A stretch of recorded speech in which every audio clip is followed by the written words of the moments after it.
ولایت علی کے. اللہ اسلام سے راضی نہیں ہوتا، ملا سے کیا راضی ہوگا؟ الیوم اکملت لکم دینکم. میرے حبیب ہم نے آپ پر دین کو مکمل کیا. اچھا ایک بات بتاؤ، جب دین مکمل ہو گیا، نعمتیں تمام ہو گئی، اللہ اسلام سے راضی ہو گیا اور نبوت کا دروازہ اللہ نے بند کر دیا، تو ہونا تو یہ چاہیے تھا کہ نبوت کے بعد قیامت آ جاتی. اللہ جانے مجمع کہا ہے اگر سلسلہ ہدایت آخری نبی پر مکمل ہو گیا تو پھر نبوت کے بعد قیامت آ جانی چاہیے تھی نا. تو پھر 1400 برس سے یہ دنیا کیسے چل رہی ہے، یہ نظام کیسے چل رہا ہے، یہ کائنات اپنے مدار پر کیسے چل رہی ہے، یہ چاند معین وقت پر کیسے نکلتا ہے، یہ سورج اپنے مقررہ وقت پر کیسے نکلتا ہے، یہ تارے اپنے طرح بالکل روشنی کے ساتھ کیسے چمکتے ہیں. تو بھائی کوئی تو وجہ ہوگی نا کہ نبوت کے بعد قیامت نہیں آئی. یہی وجہ ہے عزیزان گرامی، جب سن 2012 کا دسمبر آیا ساری دنیا پریشان تھی. قیامت آنے والی ہے، قیامت آنے والی ہے، قیامت آنے والی ہے.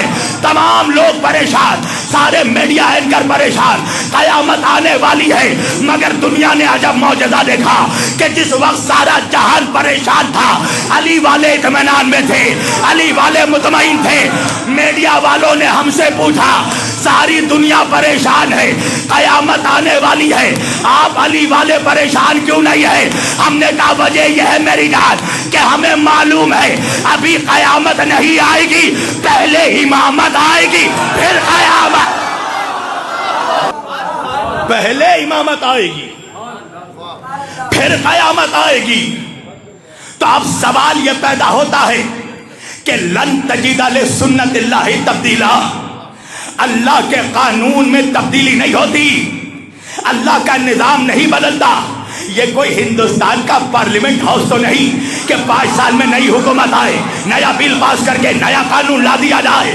یہ بندوں کا قانون نہیں ہے، یہ الہی قانون ہے، اس میں تبدیلی نہیں ہوتی. میں نے کہا پروردگار جب تو ازل سے نبیوں کے ذریعہ ہدایت کروا رہا تھا تو قیامت تک سلسلہ نبوت کو جاری رکھتا، مگر تو نے نبوت کا دروازہ بند کیوں کیا؟ آخر وجہ کیا ہے؟ اللہ نے کہا یہی تو بتانا چاہتا ہوں، جس مقام پر میں نے نبوت کا دروازہ بند کیا اسی مقام پر میں نے امامت کا دروازہ کھول دیا. میں نے کہا پروردگار وجہ کیا ہے؟ آخر کچھ تو فرق ہوگا نبوت اور امامت میں کہ تو نے نبوت کا دروازہ بند کر دیا، امامت کا سلسلہ جاری رکھا، تو کچھ تو فرق ہوگا. تو نبیوں کا کام کیا ہے؟